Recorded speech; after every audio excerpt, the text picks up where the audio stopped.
विद्यार्थियों, आज मैं आपसे एक ही बहुत ही महत्वपूर्ण टॉपिक जो सामाजिक न्याय से जुड़ा हुआ है, मैं उस पर आपसे आज बात करना चाहता हूं। आप अच्छी तरीके से जानते हैं कि 21वीं सदी के अंदर हमारी जो कानून व्यवस्था है उसके अंदर बहुत बड़े चेंजेज आए और मेरा ये मानना है कि 2012 की घटना के बाद जो दिल्ली में हुई 16 दिसंबर के दिन जो कुछ हुआ 2012 में, उसके बाद दिसंबर के अंदर ही आपको पता होगा एक सर्वोच्च न्यायालय के पूर्व मुख्य न्यायाधीश की अध्यक्षता के अंदर एक कमेटी बनाई गई जिसको हम जे एस वर्मा कमेटी के नाम से जानते हैं।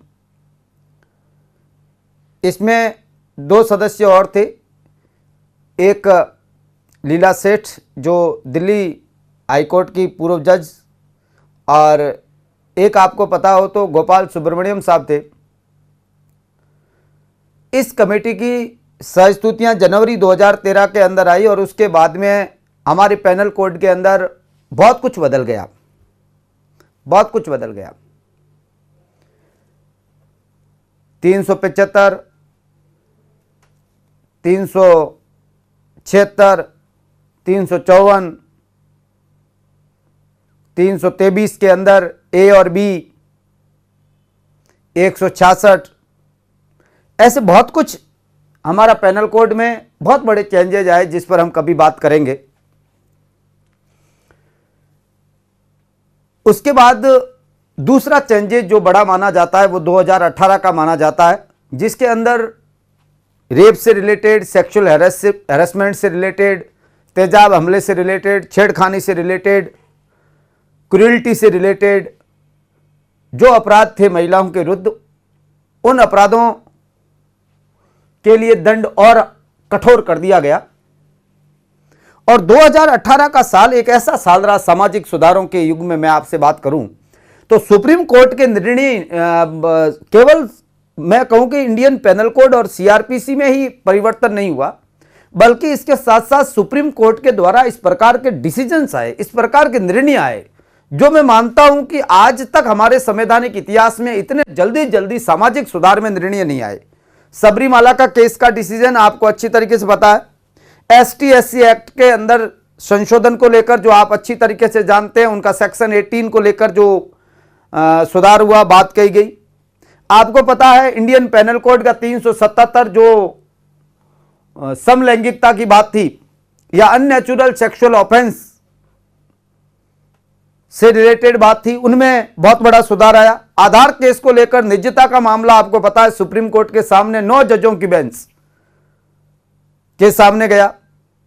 इस प्रकार के बहुत सारे डिसीजंस इनके युग के अंदर, इन निर्णयों के अंदर एक ऐसा निर्णय भी था जो सबसे महत्वपूर्ण मानता हूं मैं, और वो था विद्यार्थियों एडल्टिस्ट्री को लेकर, जाड़ता को लेकर, व्यभिचार को लेकर और खासतौर से जिसको अपन ये कहें बेवफाई को लेकर एक बहुत महत्वपूर्ण निर्णय आया जो महिलाओं के हक को और मजबूत करता है। आज मेरी बात रहेगी वो विद्यार्थियों ये रहेगी कि इंडियन पेनल कोड के अंदर जो 497 है ये क्या है और इसे सर्वोच्च न्यायालय ने क्यों गैर संवैधानिक घोषित कर दिया, क्यों अनवैलिड घोषित कर दिया, क्यों अवैध घोषित कर दिया, क्यों शून्य घोषित कर दिया, क्यों निष्प्रभावी घोषित कर दिया, यह बात मैं आपसे आज करना चाहता हूं। आप अच्छी तरीके से जानते हैं ये कोड है, इंडियन पेनल कोड है। कोड का मतलब संहिता, और इस कानून का निर्माण जो किया गया वो मैकाले आयोग के द्वारा किया गया, पहले विधि आयोग के द्वारा किया गया। 1960 के अंदर यह कानून बना था। 1 जनवरी 1962 को यह हिंदुस्तान में कानून लागू हो गया। विक्टोरिया के युग में, महारानी विक्टोरिया के युग में यह कानून लागू हुआ। उस समय इसके अंदर एक प्रावधान किया गया 497 के अंदर, जो मैं आपसे बात बताना चाहता हूं। इसमें यह प्रावधान था कि हस्बैंड और वाइफ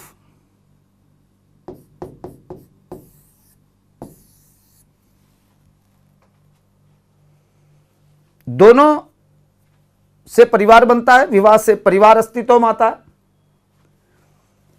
यदि ये वाइफ किसी थर्ड पर्सन के साथ में किसी प्रकार का रिलेशन रखती है सहमति से, यहां बात है सहमति से, ये वाइफ यदि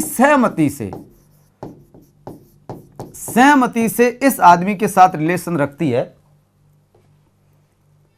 तो ये एक प्रकार का अपराध है, क्राइम है।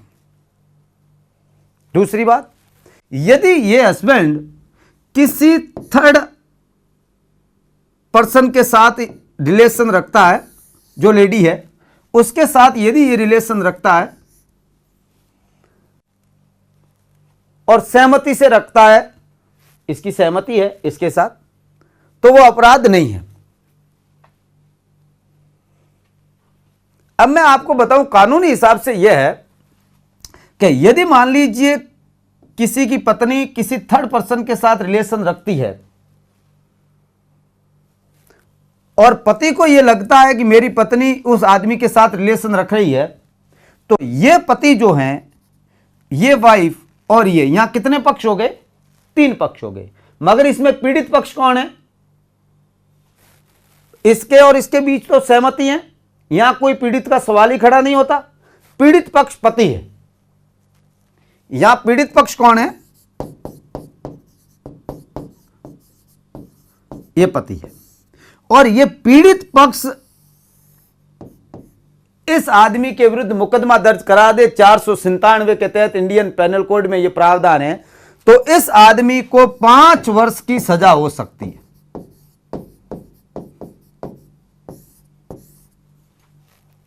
यह 497 है।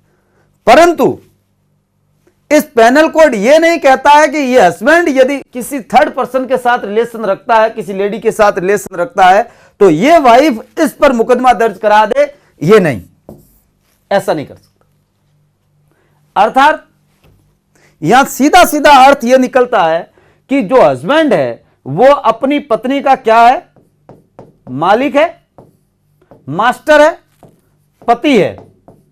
जबकि ये जो वाइफ है ये अपने हस्बैंड की मालकिन नहीं है, क्योंकि हस्बैंड का यदि किसी से रिलेशन है तो ये वाइफ तो कुछ कर ही नहीं सकती। मगर वाइफ का किसी से रिलेशन है तो हस्बैंड इस पर मुकदमा करेगा।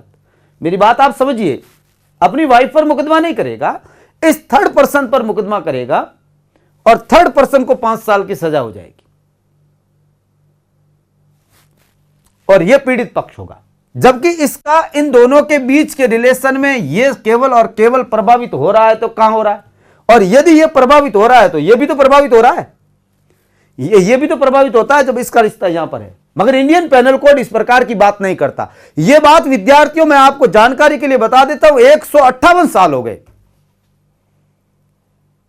यूं ही चल रही थी, 1960 से चल रही थी। मैं आपको जानकारी के लिए बताना चाहता हूं। और इस आदमी को सजा हो रही थी। इटली का रहने वाला एक व्यक्ति, एनआरआई, जो हिंदुस्तान आया, केरला का रहने वाला है, खासतौर से उनके पैतृक केरला में रहते हैं, तो केरला का रहने वाला था, नाम था जोसेफ साइन। जोसेफ साइन ने यह सवाल उठाया, बहुत अच्छी तरीके से मेरी बात को समझना, यह सामाजिक न्याय से जुड़ा हुआ एक मैटर है। जोसेफ साइन ने यह मामला उठाया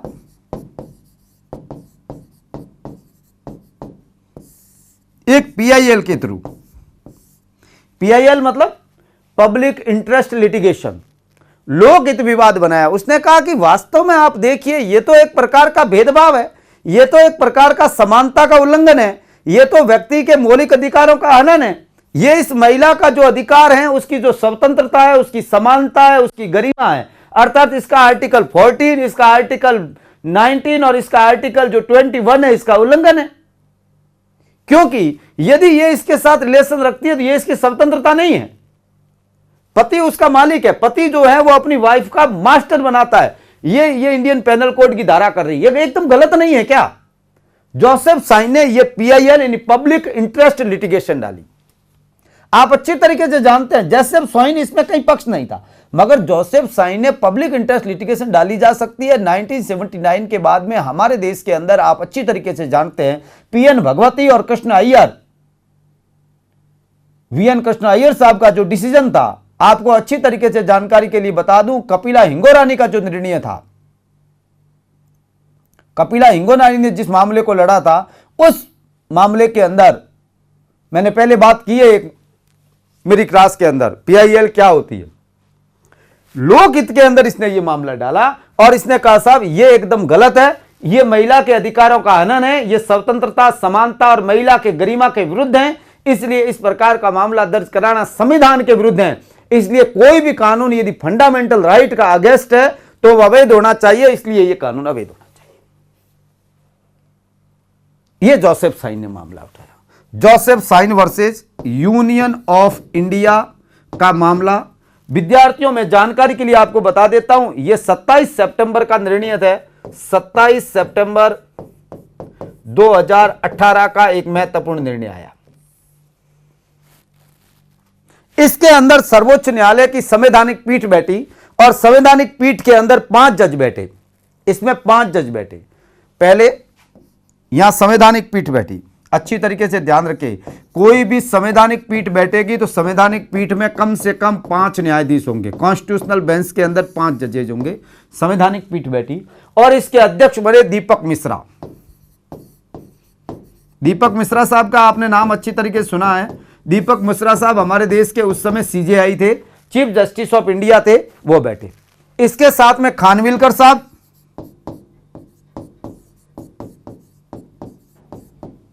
इसके साथ में इंदु मल्होत्रा, इंदु मल्होत्रा लेडी जज है, आपको अच्छी तरीके से पता, रिटायर्ड हो चुकी है। ये 5 जजों की बेंच बैठी और इस 5 जजों की बेंच ने इस तारीख को 5-0 से निर्णय दिया। आप अच्छी तरीके से बात समझिए, सर्वसम्मति से निर्णय दिया। किसी भी जज ने इसके विरोध में अपना पक्ष नहीं रखा। क्या कहा, मेरी बात सुनिए। यहां इसने कहा, सर्वोच्च न्यायालय ने यह कहा कि देखिए, पति को यह राइट देना कि पत्नी का वो मालिक है। पति अपने आप में नेगेटिव शब्द है, पति अपने आप में गलत है। करोड़पति, रोडपति, अरबपति, पति, पति का मतलब होता है मालिक, पति का मतलब होता है धनी, और कोई किसी का धनी नहीं है। महिला और पुरुष दोनों है तो दोनों इक्वल है, दोनों एक दूसरे की आवश्यकता है, दोनों की बराबरी है, दोनों की इक्वलिटी समानता है, दोनों की स्वतंत्रता है, दोनों की गरिमा है, और दोनों की गरिमा, स्वतंत्रता और समानता बनी रहे, गोल्डन ट्रायंगल बना रहे, उसके राइट्स बने रहे, यह सबसे जरूरी चीज है। और यदि कोई ऐसी धारा जो वास्तव में महिलाओं के लिए विशेष प्रावधान हो सकता है मगर कोई पुरुष के लिए विशेष प्रावधान करती है, ये किसके लिए विशेष बात कर रही है? इस पीड़ित पक्ष महिला को नहीं बना रहा है, पुरुष को बना रहा है, पति को बना रही है। यह महिला के अगेंस्ट है, महिला की स्वतंत्रता को नियंत्रित कर रहा है, महिला को पति को महिला का मालिक बना रही है। यह तो एकदम जो हमारे संविधान की भावना है उसके विरोध है। जोसेफ साइन के इस केस पर विचार करते हुए सर्वोच्च न्यायालय ने जो निर्णय दिया वो सबसे महत्वपूर्ण निर्णय था। उसने कहा यह समानता का उल्लंघन है। पहली बात इसने कही, मेरी बात बहुत अच्छी तरीके से यहां सुनिए, इन्होंने कहा यह समानता का उल्लंघन है, अर्थात महिला का जो आर्टिकल 14 का राइट्स है, उस राइट का हनन है, उसके प्राकृतिक न्याय के विरुद्ध है, यह गलत है, ऐसा नहीं हो सकता। दूसरी बात, उसने कही व्यभिचार कोई आपराधिक कृत्य नहीं है। यह क्या है? व्यभिचार है, इसको जारता बोलते हैं, एडल्ट्री कहते हैं, जारता कहते हैं, व्यभिचार कहते हैं, और जनरली बेवफाई कहते हैं। बेवफाई के लिए पति दोषी नहीं है, बेवफाई के लिए पत्नी दोषी है। तो ये तो एकदम गलत, या तो दोनों दोषी होने चाहिए। सुप्रीम कोर्ट ने कहा कि व्यभिचार अपनी पसंद से यदि कोई किसी के साथ रिलेशन रखता है और अपनी पसंद से कोई रहता है, आप उसको कंट्रोल नहीं कर सकते, उन्हें रोक नहीं सकते, ये उनका अपना राइट है, उनकी अपना जीवन का अधिकार है, वो ऐसा कर सकता। अर्थात व्यभिचार जो है वो अपराध नहीं है। अपराध नहीं है का मतलब यह नहीं होता है विद्यार्थियों की व्यभिचार करिए, यह नहीं होता है। ऐसा नहीं कह रहा है कोर्ट की व्यभिचार सही है, यह भी नहीं कह रहा है, ये अनैतिक है। और आप अच्छी तरीके से जानते हैं कई बातें जो अनैतिक होते हुए भी कानूनी होती है और कई बातें जो कानूनी होते हुए भी अनैतिक होती है। यह बात कानूनन तो ठीक है, व्यभिचार अपराध नहीं है, मगर अनैतिक तो है ही।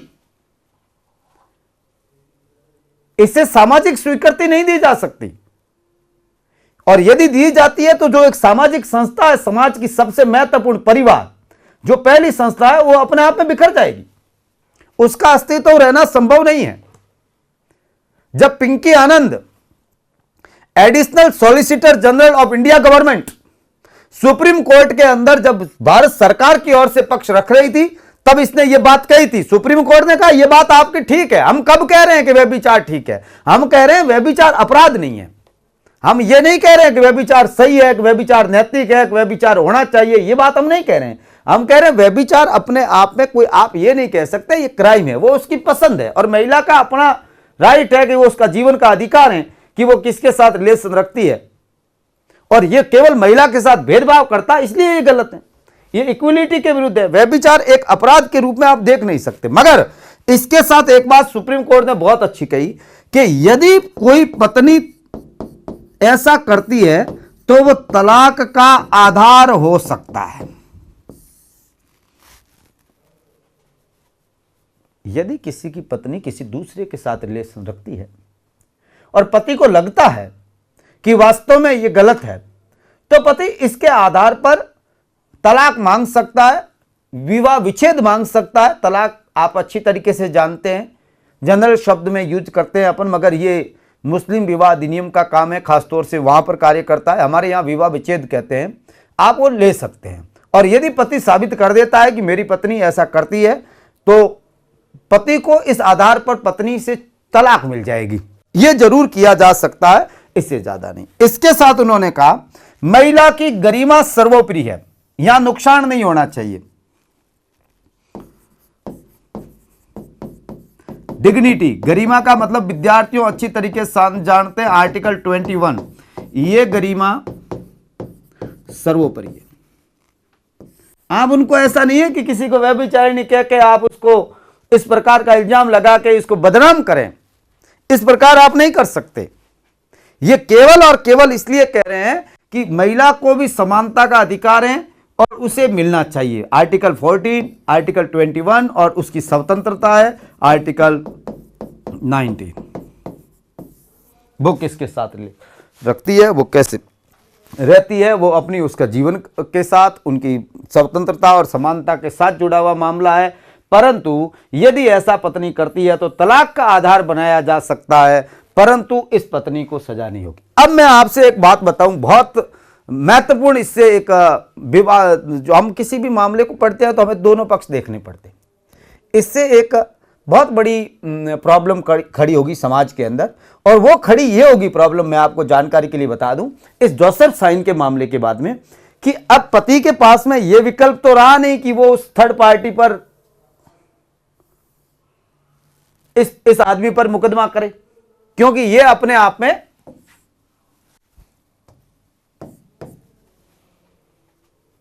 अनकॉन्स्टिट्यूशनल हो गई, असंवैधानिक हो गई, ये सीधी सी बात है, अवैध हो गई, ये निष्प्रभावी हो गई। अब पति क्या करेगा? अब विद्यार्थियों, पति देखिए इस पत्नी को ब्लैकमेल करेगा। पति इसको कहेगा कि तू इस आदमी पर मुकदमा कर, वो कहेगी नहीं, मैं क्यों करूं? तो ये कहेगा कि तू मेरे से तलाक ले ले, मैं तुझे तलाक दे दूंगा, मैं तुझे छोड़ दूंगा। और यदि पत्नी पर यह संकट छोड़ने का आएगा तो ये तो पकड़ेगा नहीं, परमानेंटली तो पकड़ेगा नहीं। इसलिए यहां पर महिला ब्लैकमेल होगी, और ब्लैकमेल होने के कारण इस आदमी पर एक नया मामला खड़ा हो जाएगा, जो एक नया केस होगा, और या तो वो रेप का होगा या किसी और प्रकार का मामला दर्ज करवा देंगे, और उस मामले के अंदर ये जाएगा तो सीधी सी बात है, प्रॉब्लम क्रिएट होनी। यानी मैं एक सिंपल आपसे बात कहना चाहता हूं, हमारे समाज के अंदर जितने भी सुधार होते हैं, हर बात में कोई नेगेटिव पक्ष होता है, कोई पॉजिटिव पक्ष होता है। परंतु जब हम ये समझें कि हम 21वीं सदी के अंदर जी रहे हैं, हम आज के इस युग के अंदर जी रहे हैं जहां दुनिया नए सोपानों को पार कर रही है। उस समय हमारी सोच बहुत ही ऊंची और बहुत ही सुलझी हुई सोच का होना बहुत जरूरी है। यदि आपको इन चीजों की, जैसे मैं आपको बहुत एक अच्छा उदाहरण दूं, एक 498A है, सुप्रीम कोर्ट ने हाल ही के डिसीजन के अंदर उसे, आपको पता होगा, कानूनी आतंक घोषित कर दिया। आपको जानकारी के लिए बताना चाहता हूं, यदि याद रहे आपको, तो एक 304B है जिसमें देश हत्या का मामला है, डोवरी डेथ का मामला है। यदि किसी महिला की हत्या हो जाती, 7 साल पहले अननेचुरल डेथ हो जाती है, तो उसके पति और परिवार पर यदि महिला पक्ष की ओर से यदि मुकदमा दर्ज होता है तो सभी के सभी जेल जाते हैं। आप अच्छी तरीके से जानते हैं, डोवरी डेथ मानी जाती है। अननेचुरल डेथ होनी चाहिए, 7 साल शादी को पूरे हुए नहीं होने चाहिए और डोवरी की डिमांड होनी चाहिए। आप और हम नहीं जानते इस कानून का कितना मिसयूज होता है, मगर किसी कानून के मिसयूज होने से आप यह नहीं कह सकते कि वो कानून गलत है।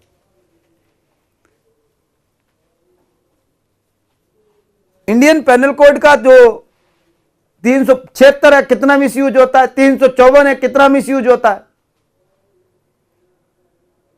498A कितना मिसयूज होता है, ST/SC एक्ट कितना मिसयूज होता है।